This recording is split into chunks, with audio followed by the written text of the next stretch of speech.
you're giving away how you feel about these skin colors or these eye colors. So there's so many ways to respond. I always give, like, I guess the framework of putting the onus back on the person that asked the question and really help. It may not land, but you are making them hear what they're doing. And you're sort of encouraging them to think about, like, listen to how you sound. Listen to what you just asked me. Welcome to International Love Story, the podcast for intercultural relationships. My name is Tina, and in today's podcast episode, I'm going to welcome Dr. Jenn. Dr. Jenn is a coach for parents with mixed kids, and obviously this is going to be the topic we're going to talk about today. With this being said, I'm so excited. I'm so looking forward to this conversation, to talk with her today. I have so many questions. I also brought a few questions from my community, so I gave you the chance to address the one or the other thing. And in the end of the podcast episode, we will tackle those questions as well. So definitely hang in there. And yeah, with this being said, thank you so much for being here today, and hope you're having a wonderful day. Yes. Just go ahead, introduce yourself. Who are you? What are you doing? Tell us all about you. Okay, yes. Thanks for having me. Well, so my name is Jennifer Noble, as you said. I go by Dr. Jenn online, and I am a coach for parents of mixed race kids.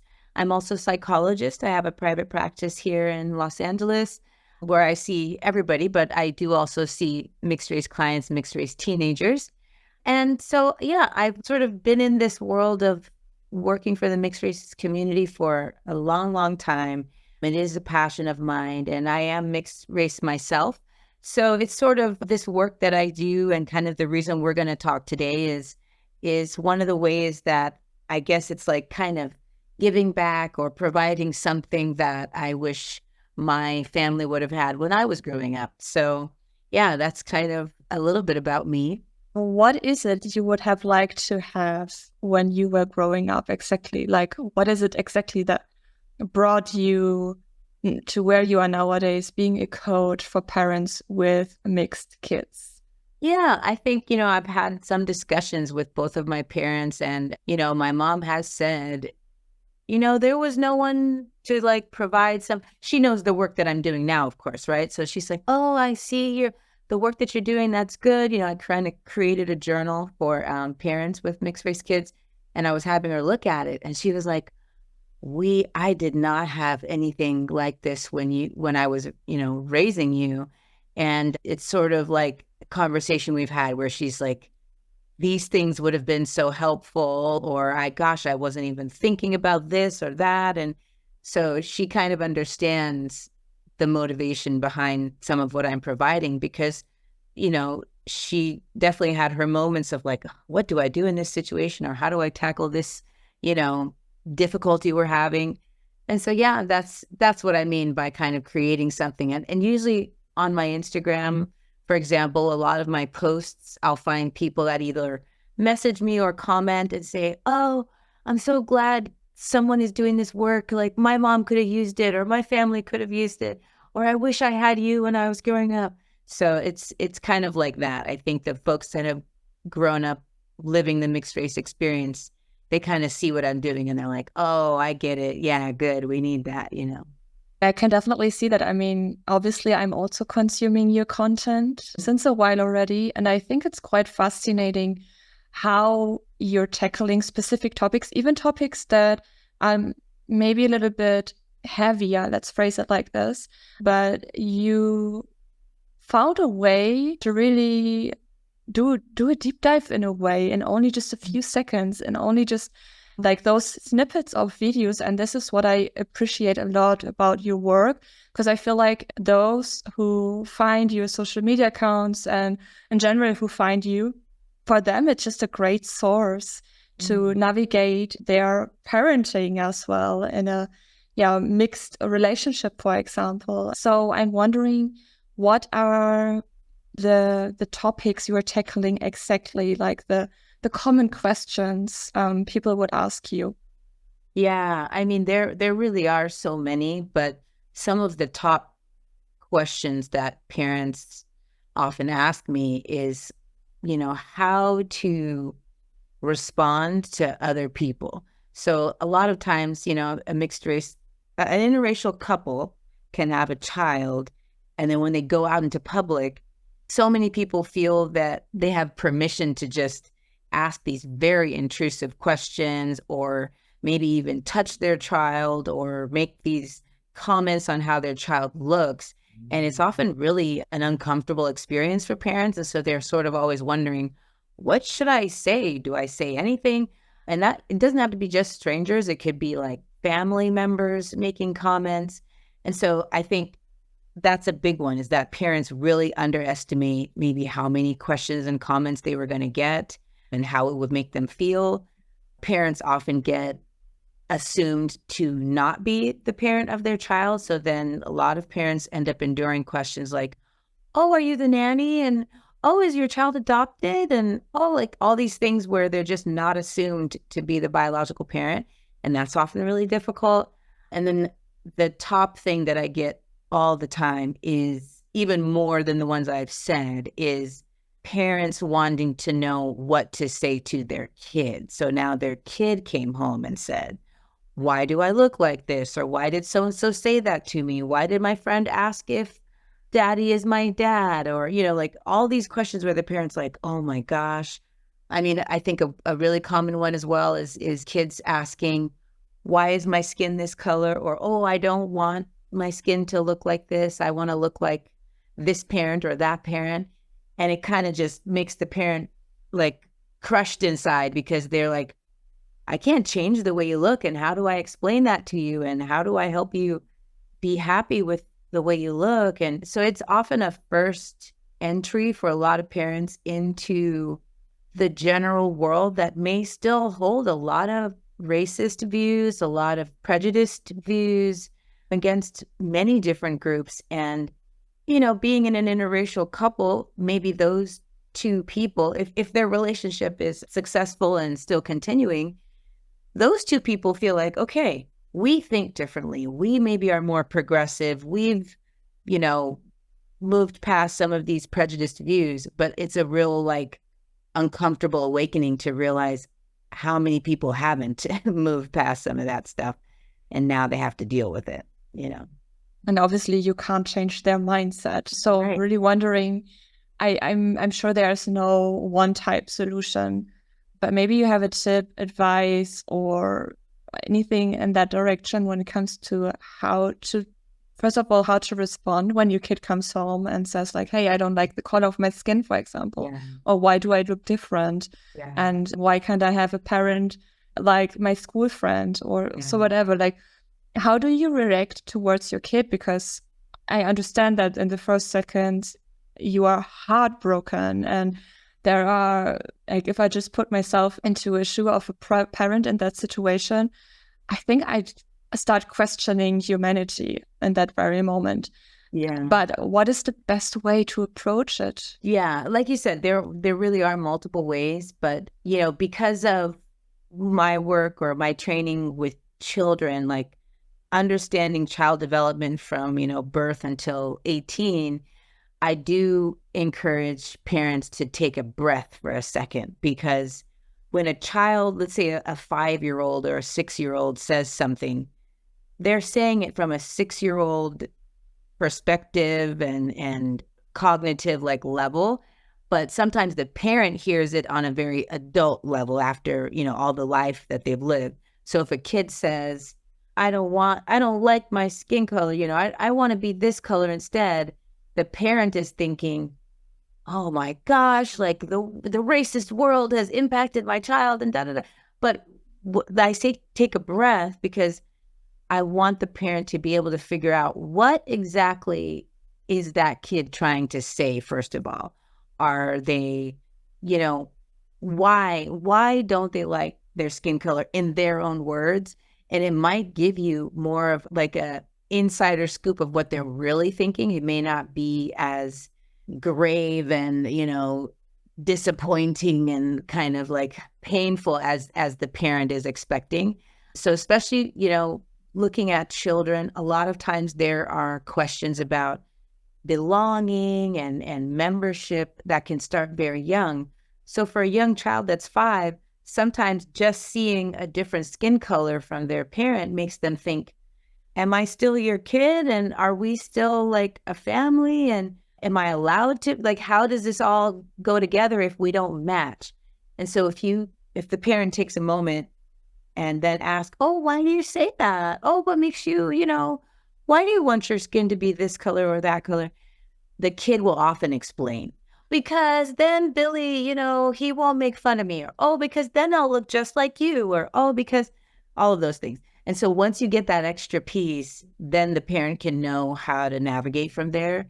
So, if it's about, I want to look more like daddy or mommy, then you can say, oh, I understand. Yeah, well, skin color is different because this and that, but here's some other ways that you're just like daddy. Oh, you guys have the same laugh, or you have the same eyes, or you know what I mean? And then the kid can start to feel like, oh, so we are a family. And so sometimes it's not like, oh no, I have to sit down and explain racism and wars and, like all these kinds of things. It doesn't have to be that serious. Those conversations should come, but at a very age appropriate level. But many times for the child, it's more of a simple to the parent, still feeling complex to the child. But I would argue that it's a simple topic for a parent to address, I understand what it is. Let's assume that's on a more heavier part. And you've just mentioned that there's a specific age, or from a specific age on, you might have to tackle the topic of racism as well. Yeah. What's the approach? Because again, it's a sensitive topic. And I think for kids, it's quite difficult to understand what racism is, because they have their innocent mind. So how to tackle a topic like this? Yeah, I think it's a great question. And like I said, honestly, so many parents ask that because they start to realize, oh, I think we're going to have to tackle this. And again, you're not going to explain racism at a college level, breaking out all the books and the big words. You are going to bring it down to a 3-year-old level, for example, because 3-year-olds already understand the differences between racial groups and skin color and facial features and all of those things. So you break it down at a level that works for them or that they understand. There are some lovely books out there for kids that are as young as 3 years old that helps explain the principle behind racism. And so sometimes the simplest thing is, some people don't like a certain group of people because of the way they look. And you can simplify it that way. And to me, I always encourage parents to add the emotion of, isn't that silly, or isn't that like ridiculous? Because a kid understands dislike. They understand the word hatred. A 3-year-old is easily able to say to their parents, I don't like you. And the mom's like, okay, well, you still need to, eat your vegetables. So being able to say, well, do you know sometimes a whole group of people decided that this group was bad and they didn't like them? Really? Yeah, can you believe it? That's just so silly because they didn't even get to know them. Oh, yeah, they just decided because they look like that? Yep. Can you imagine if we just walked outside and said, they have a blue shirt, I don't like them? And maybe your kid might even laugh and it's like, yeah, that'll be silly. I know, it really is silly. That you're sort of explaining it that way, where you're removing a level of gravity that the kid doesn't need to digest just then, but it allows them to also understand this is a real thing. It's a problematic thing, but it's based out of ignorance. It's based out of hatred and ignorance. And so I think if a parent doesn't feel comfortable and they feel like they're going to get tongue-tied, I always say, start with the children's books. There are, like I said, somebody else, a children's book author, thought through this, made sure the language was understandable for a young child. So a parent can easily start with that and then let the let the kid ask their follow-up questions, If I remember correctly, you also have a list of books you recommend, right? And I will link it, obviously. Sure. Yes, I do. I have a list of like over 30 books, and they're all for families raising mixed race kids. And I kind of break them out by ethnic group, but I also have some books listed for the parents, some books that focus on race and melanin and skin color, and then some that are like for your coffee table. So it's just, I try to make it all, like a well-rounded book list. I need to expand it actually, but yeah. But 30 books, that's quite a portfolio already. There's a lot out there. And I think that's why I wanted to put it together, because so many parents were asking me, do you know of a book that I could read to my kid that has like a mixed race character? And so I knew of a few, but then I just started going to my local bookstore and kind of finding more and more. And I was like, parents need to know there are so many other books out there, because there are other families and there are other authors out there that are like, this is a need and I want to fill it. Or mixed race adults that are saying, I want to tell my story. I want to provide something, a book that I wished I had as a kid. So there really is a lot of variety out there. Yeah. One topic, and you've tackled it right in the beginning, as topic of stereotyping, negative comments from people outside that are wondering if the kid is adopted, and for example, or that are just touching the kid without even asking. But one thing people would say when they see us would just be like, oh, you're going to make such cute babies. It's just of the fact that we are two different cultures. And I know where this question is coming from on the one hand, but it's just so stupid. It's not educated at all. And I just every time I hear it, I am baffled and I don't know how to respond. In most cases, or in all cases, I'm just smiling and just saying, whatever. I mean, as mentioned before, obviously you can't change the mindset of others, but you can change the way on how you perceive it and how you deal with it. Yeah. What would your point of view be on this topic?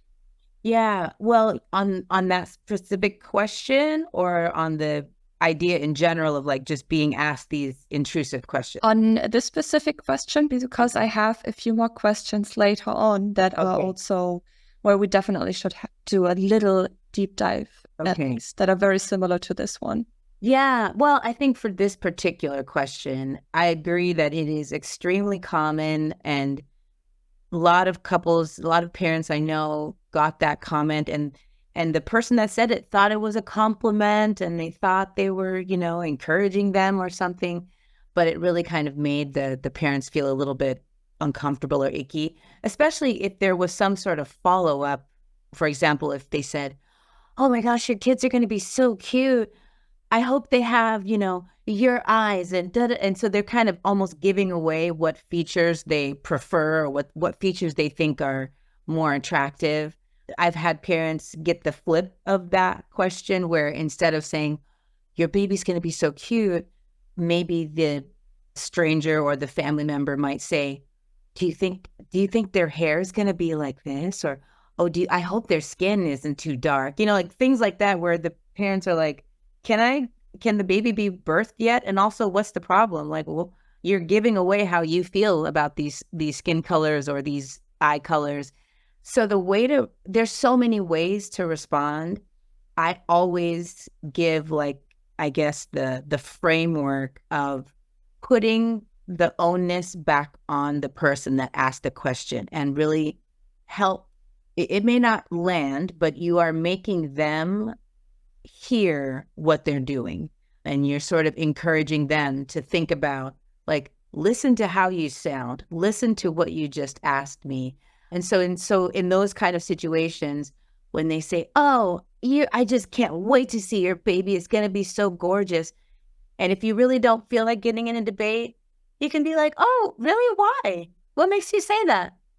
Because now you're forcing them to say what they're thinking in their head, which is something about the two racial groups. And they're going to be like, because they're just going to be so cute. But what do you mean? I think all babies are cute, but why do you think ours is going to be so cute? And you can just play innocent, play dumb and let them stumble over themselves. Well, I mean, because, I was just, maybe because blonde hair or something like that. And then you can say, oh, so you think blonde hair is like cuter? Is that what you're saying? No, I mean, so I they, love that. yeah, they're sort of putting their foot in their mouth, but you don't have to hold that disappointment, because so many parents, like you said, in that moment where you just smile and go, now you're walking away feeling upset and you're feeling like, why did they say that? Or why does everybody keep saying that? That's how we know it's a microaggression. And so any type of, it's a microaggression based on exotifying mixed race children. That's really what's happening. This stranger is exotifying a child that is not even born yet. And so for us to give it back to them, we make them own their views, their perceptions, their prejudice, instead of swallowing it and walking away and being upset, And making them rethink again of what they actually said. Yeah. Yeah.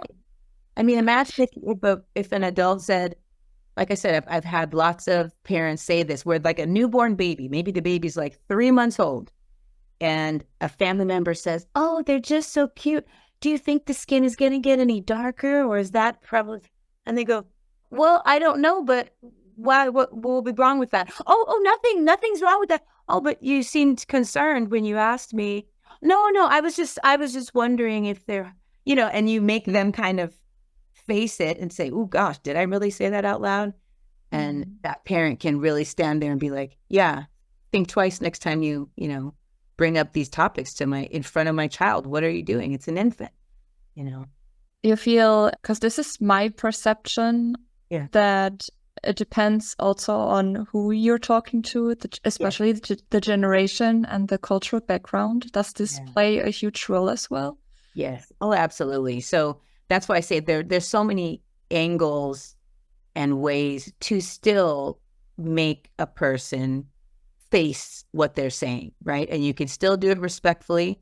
So if it's, for example, there was a family I worked with where one of the parents, I'll just give a region of the world, that one of the parents was from a Middle Eastern country and one of the parents was of African descent. So they had a little girl and she had big, beautiful curls, like just a whole head of, like 3 heads of hair on her head. She just had lots and lots of hair. And so sometimes she'd have it in a ponytail and the curls would be out or something like that. And the grandmother, the Middle Eastern grandmother, often had comments like, oh, why don't you do something with the hair? And why is it out? Like, you're just kind of concerned about these big curls. And of course, this set of parents, they want to be respectful. They don't want to cause conflict. It's literally one of the partner's parents. So it's like, gosh, there's so many layers of how to, keep things calm at a family gathering. So we kind of talk through it. And again, you don't have to swallow it, but you can make a small joke perhaps and be like, what do you mean you don't like her big curly hairs? Oh, you're just jealous because you don't have curly hair like that. We get it. And kind of, ha ha, grandma, one day we'll help you curl your hair. And she could kind of be like, no, like she's going to run out of a place to kind of make her complaint if everybody's kind of laughing and gently teasing her. And now you've moved away from the issue, but without kind of having an actual argument, But there may be times where you have to pull grandmother aside and say, now we need to have a serious conversation because you're hurting my child's feelings. I really don't want you to say these things in front of her, all those kind of things. So there's levels to it, but I think there is always a gentle way to, like I said, put the ownership back on the person that said it in the moment. Especially when the kids are present. I think that makes it a big, big difference as well. If they see how the parents are responding, that they're making jokes about it, and because they're very much aware of what's happening in their surrounding from very little age already. And if you find a way to deal with it in a humorous way, that in that moment, as you just said, there might be a situation where you have to take grandma aside and be just like, okay, now let's get a cup of coffee and let's just sit down because we have to have this conversation. Yeah. That's not okay anymore. Right. And I think, I understand that this is making a big difference on how you react in front of your kid, for example, in situations like this.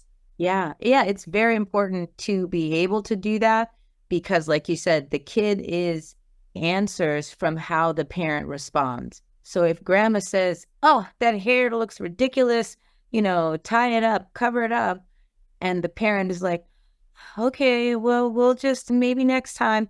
Then the kid is going to be like, oh, so my hair should be covered up and I shouldn't be wearing it like this. And it doesn't look good and it's not pretty, but if a parent is like, I won't stand for that, then at least the kid is like, okay, so nothing's wrong with me because they're defending me, So it really has a big indirect impact on the child. I would like to, first of all, thank you so much for that. As mentioned before, we can only just scratch the surface, but if you guys, for everyone who's listening or who's watching right now, wants to do a deep dive, as always, I'm going to link everything below in the side notes as well as in the YouTube video description.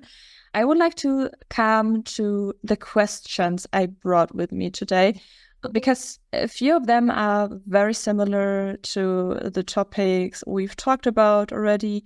And one thing you've mentioned in the beginning as well, how to react when they ask you if your mixed-race child is adopted. And I got this question from independently from two women in my WhatsApp group community, which I thought was very interesting. So that seems to be a topic we should definitely tackle today. Yeah, I know I keep starting these answers with there's so many different ways to respond, but there really are. And so I guess for this situation, it really does depend on the parent's personality, what they feel comfortable with. I've certainly worked with parents that are just more feisty, of a human, and they don't mind being more direct with family or friends or strangers. And so those kinds of people that are like, I used to work with a mother who was just like, I'm ready to tell everybody off. Like she kind of almost like that, what people call a mama bear, where she's just like, no one is going to hurt my child. So if that is the parent's kind of personality and they feel comfortable doing that, I think they could be very direct in the moment. And if someone says, oh, is your child adopted? They could say, no, she's not. And just because a child and their parent don't look alike doesn't automatically mean they're adopted. Now, that is like I said, it's a very direct response. And probably that stranger will, I didn't, gosh, calm down. They might get defensive. So it really does matter if the parent is ready to kind of face that and just kind of stand there and be like, yeah, so you can be uncomfortable all you want. Like, you asked me if my child was adopted. They can start with, that is a very intrusive question. That's not a question that you would ask a stranger, whether their child is adopted or not, and again, go into not every child looks like their parent, blah, blah, blah, and really just tell them like it is. That, like I said, that's probably the most forward and probably difficult approach to take because it is going to bring about conflict. It's just an uncomfortable exchange. So the other way to kind of respond is to still be direct, but kind of put a little bit of humor on it. So if that, let's say it's a stranger and they say, oh my gosh, your child is so cute. Are they adopted? Where are they from?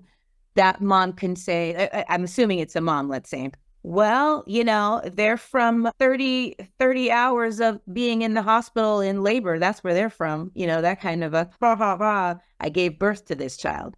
Or they're from, like I said, I've had some parents that can get very risque and say, they're right from my vagina. That's where they're from, and the person's like, oh, sorry. And they're like, yeah, well, you asked the question. So if you want to ask an intrusive question, you're going to get a uncomfortable answer. But, there's softer ways to make it into a joke. Sometimes the version of that question could be, is that your child? Where are they from? And they're still implying adoption. But again, the parent can have some fun with that and say, maybe they're holding the child and they say, oh, is that your child? Where are they from? Oh, no, this is not my child. Oh, my goodness. You know what? Thank you for saying that. Let me go I think I picked up the wrong kid, and just walk away and roll your eyes. And to me, it's about empowering the parent to have a variety of responses, because what happens is a parent feels responsible. They now feel responsible to explain the child, explain their relationship, explain how, where the child was born and why they look like that. To who? Like, it's not their responsibility. So I would want to empower the parent to feel like, I don't have to answer these very intrusive questions. So I can either ignore them, I can be direct and tell you to leave me alone, or I can make a joke about it and walk away. All of those things would be okay, because you never should have asked me the question in the first place. Yes, and most likely you'll never see this person again. Yeah. In most settings, so exactly. Who gives? Right, exactly. Who cares? Yeah, it's just interesting that a question like this from a stranger, a random stranger, can have such an impact on you and the way you think as well, and like feeling a bunch of emotion from someone who just didn't think twice about what they're saying.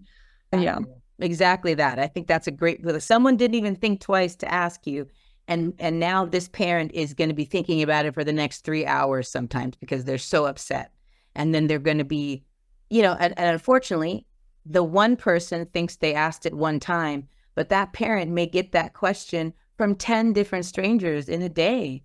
So it really is. That's why I say it really does require a parent to practice some responses, to remind themselves, I don't, this is not my responsibility. We are normal. We are okay. We don't have to explain ourselves to anyone. Yeah. To the next question, and I think the answer, it might not really be similar, but let's see how you would answer this question. How do you find the balance in raising a child in a multicultural relationship while passing on your own cultural background? Oh man, how do you find the balance?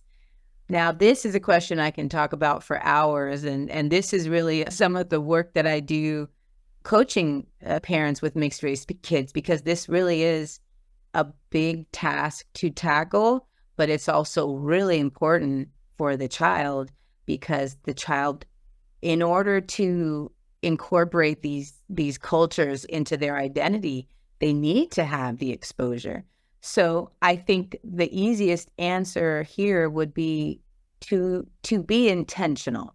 So, I mean, I love the fact that this parent is already asking the question, which means they're thinking about it. But to be intentional, it really means sitting down with the partner and saying, okay, what traditions are we going to include in this home? What types of foods are we going to try to make sure the kids have exposure to? Even the questions of like, can we start saving up to visit this country, this family, this whatever? Because all of those things allow that child to start to feel connected to this larger thing and have some familiarity with it.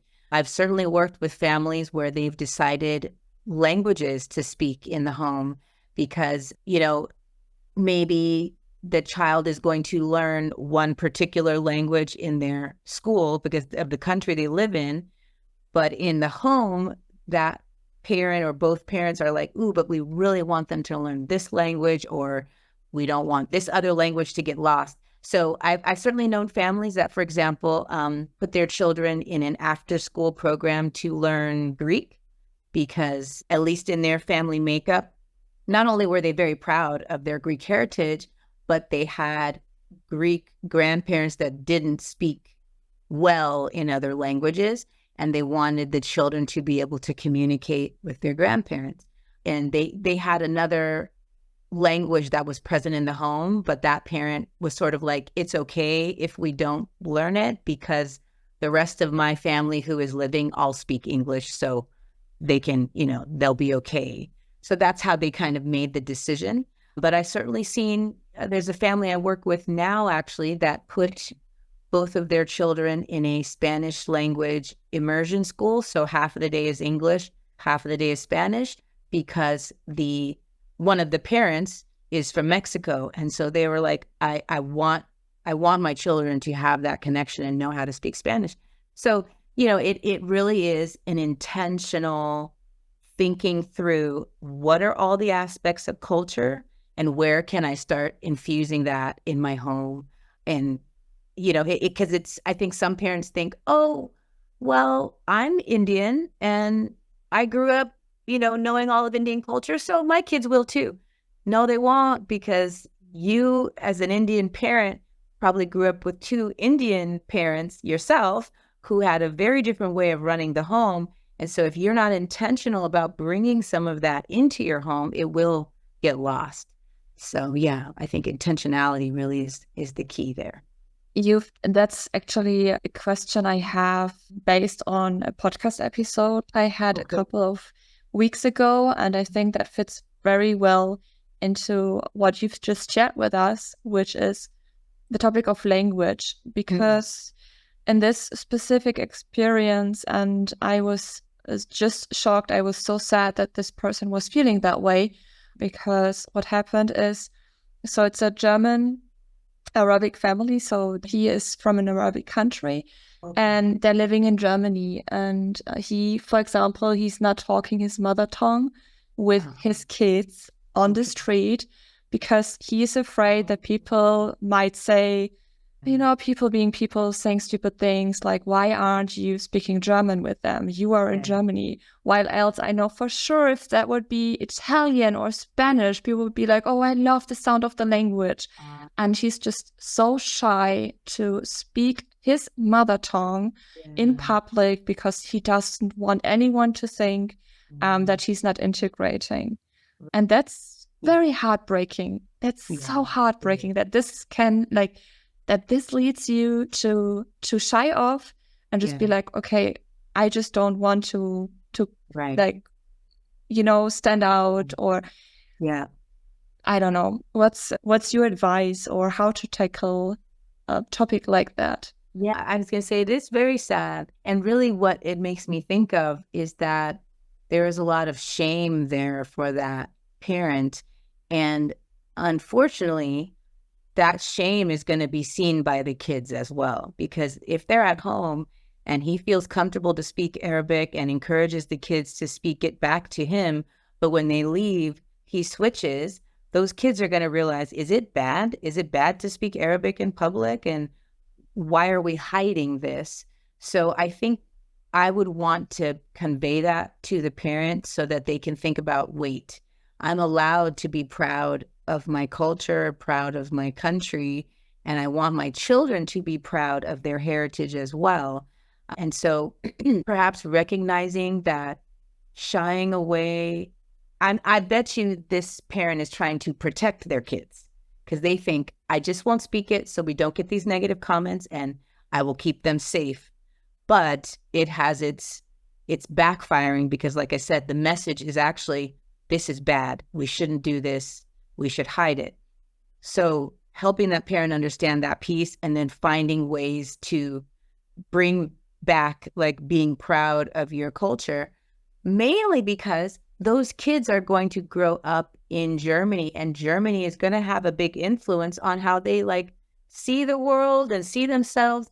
So when they actually get a little older and want to connect to this, whatever the country is where they're speaking Arabic, it'll be a little bit harder because they would have been so influenced by just growing up in Germany. So all the more reason to give them every possible chance to stay connected as much as they can to this culture. So, and if nothing else, I'm sure that that parent would want his kids, when they get older, to feel proud of speaking Arabic in the larger country of Germany, or maybe advocating for other Arabic speaking people, things like that. So instilling that at a young age is important.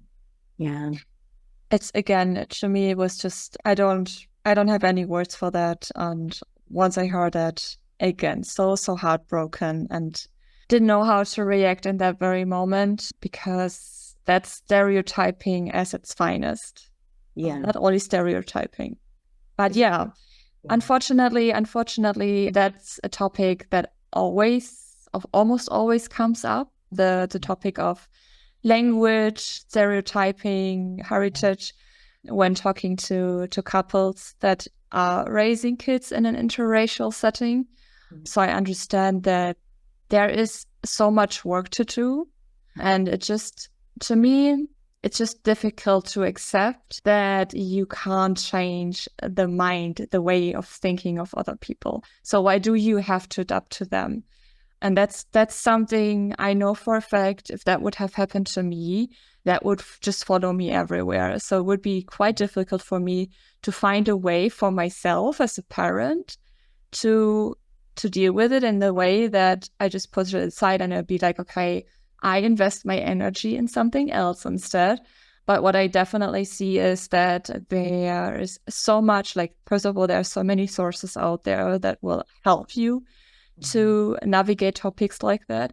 And also experts like you are that are navigating you in general. And especially when it comes to raising kids in an interracial setting, on being an idol for your kid. So that they're not, how would you say that in English? I'm kind of lost with words right now. Kind of stuck here. No, but that they're not absorbing, or that they don't see themselves as, oh, I'm different. Something is wrong with me, because my parents are always arguing with my grandma, for example, about the way I look, about my hair, so whatever. So I think the work you're doing is just so important.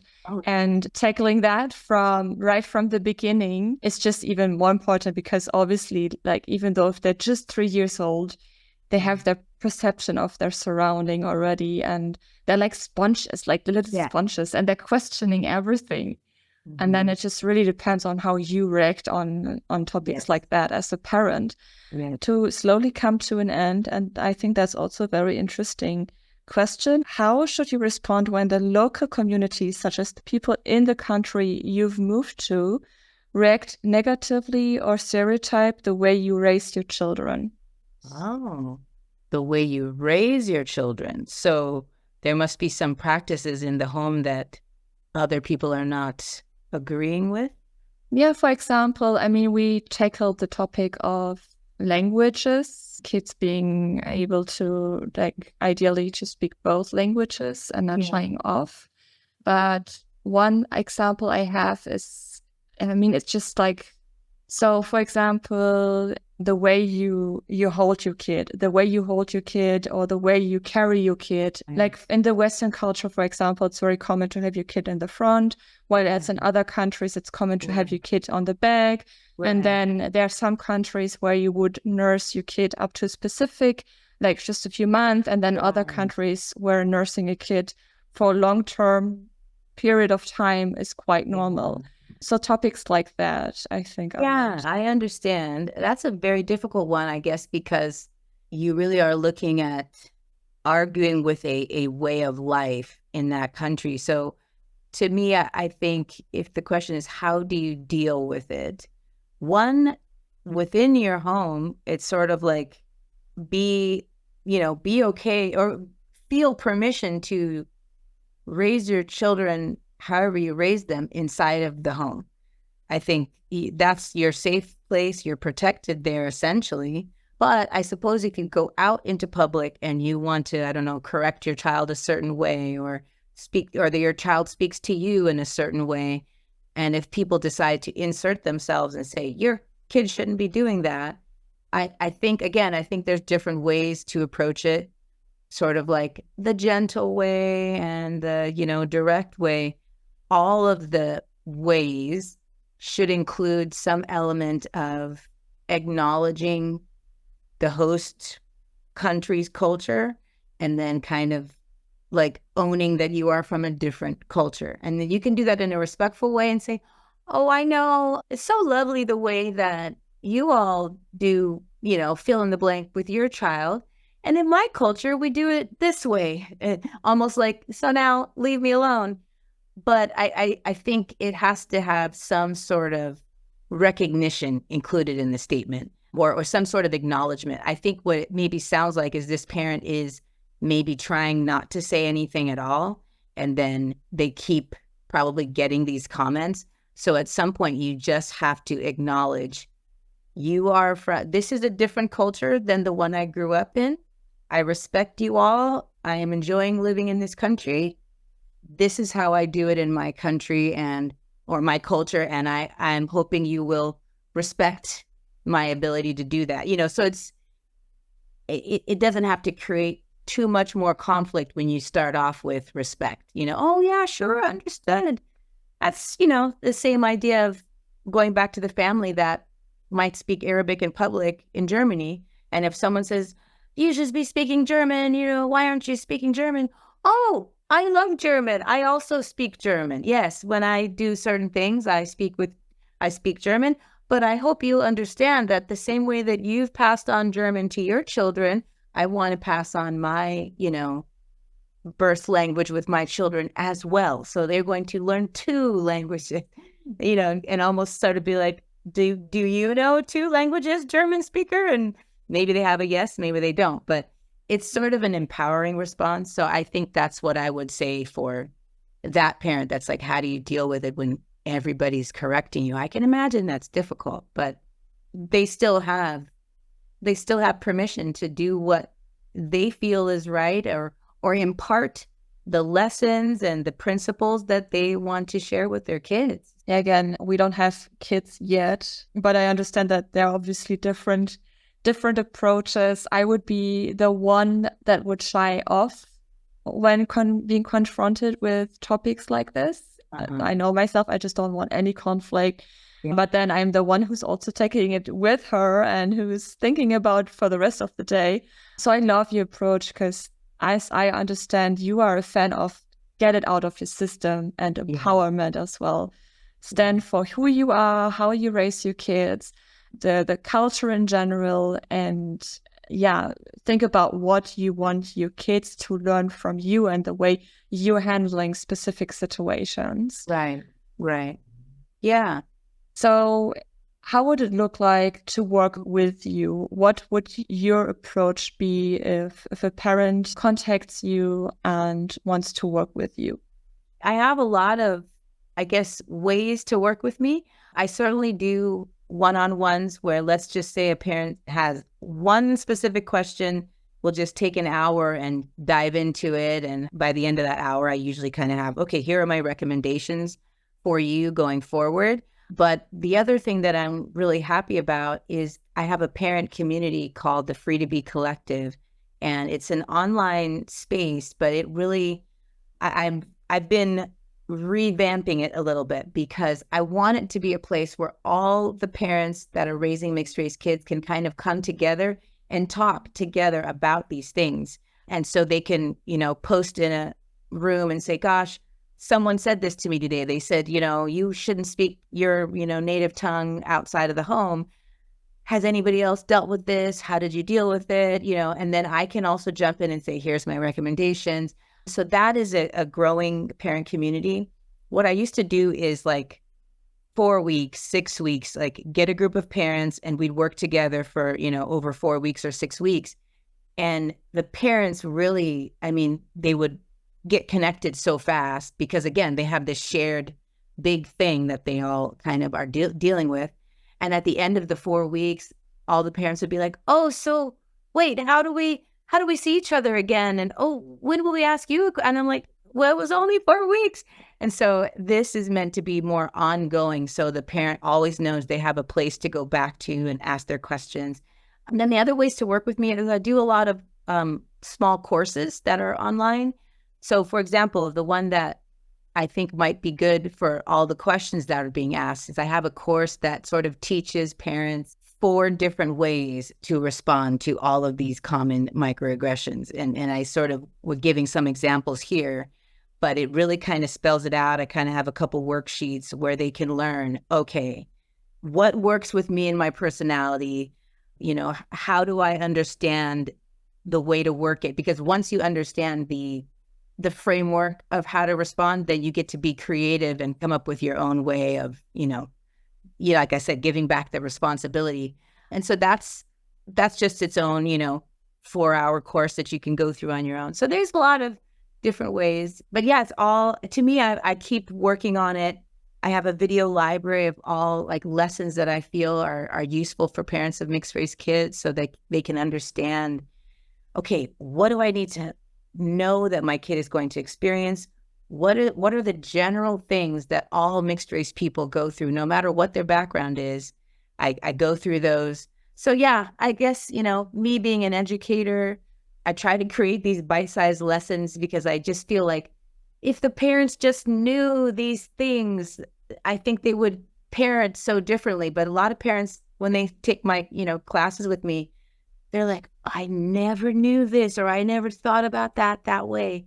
And I'm like, well, that's all the difference we need, is that now that you think it, you will be different, Mm. Yeah. Thank you so much for all the work you're doing. Again, what you're doing, it's just a wonderful source. And I know it's going to help so many parents out there, like current parents, but also soon to be parents, who are asking themselves those type of questions already. And going to link, as also mentioned before, everything in the description as well, and the side note. So yeah, I had a wonderful conversation with you, especially your Instagram channel. I just love how you're able to present specific topics on point in just a few seconds, and you're just like, okay, I understood. Oh, that's great. I'm glad to hear that. I sometimes you wonder, I'm like, I don't know if that video is going to go well, but I'm glad to hear it makes sense.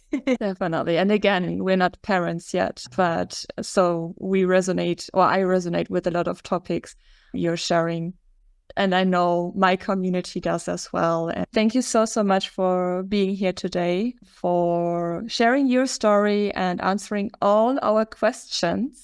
Thanks for having me. I love answering questions. And yeah, have a wonderful rest of your day. Thank you. Thank you so much for listening and or for watching to today's podcast episode. If you like what I'm doing, please rate this episode wherever you're listening to it. Give it 5 stars.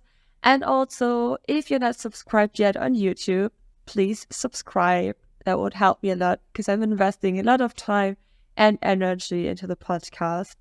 Also, if you would like to be part of the WhatsApp community for women in intercultural relationships, I linked the link to the WhatsApp group below. So check it out. It's super helpful. We're connecting on a deeper level and we're supporting each other in all different type of fields. And with this being said, have a lovely morning, have a lovely afternoon, have a lovely evening, wherever you're at right now, and take care. Bye.